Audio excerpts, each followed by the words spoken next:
আজকে বানাবো বেগুন দিয়ে বোয়াল মাছের ঝাল। তো এটা করতে আমাদের বোয়াল মাছ তো অবশ্যই লাগবে। সেটার মধ্যে কিন্তু নুন আর হলুদ দিয়ে মাখিয়ে নিচ্ছি আর সঙ্গে দিচ্ছি একটু সর্ষের তেল।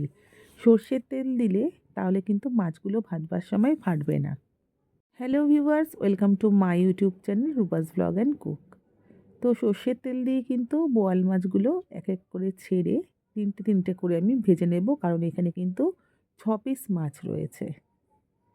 এপিট ওপিট করে খুব সুন্দর করে লাল করে ভেজে নেব। মশলায় রাখছি কুচনো পেঁয়াজ, 2 কলি রসুন, কয়েকটা কাঁচা লঙ্কা আর টমেটো। এগুলোকে আমি পেস্ট করে নেব।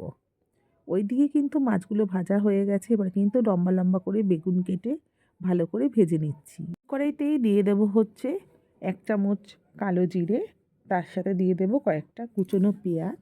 পেঁয়াজগুলো অবশ্যই ছোট হতে হবে আর বড় হলে একটা। পেঁয়াজ লাল করে ভাজা হয়ে গেলে তার মধ্যে পেস্ট করা মশলা দিয়ে দিচ্ছি নুন, হলুদ, লঙ্কার গুঁড়ো, সমস্তই কিন্তু স্বাদ অনুযায়ী। খুব ভালো করে মশলাটা কষিয়ে নেব।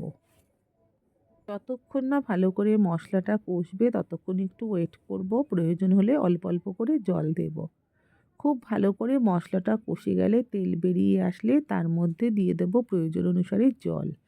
জলটা ফুটে গেলে তার মধ্যে ভাজা বেগুনগুলো আর মাছগুলো ছেড়ে দিয়ে কয়েকটা কাঁচা লঙ্কা আর একটু ধনেপাতা দিয়ে ফুটিয়ে নেব। নামিয়ে নিলেই হয়ে গেল।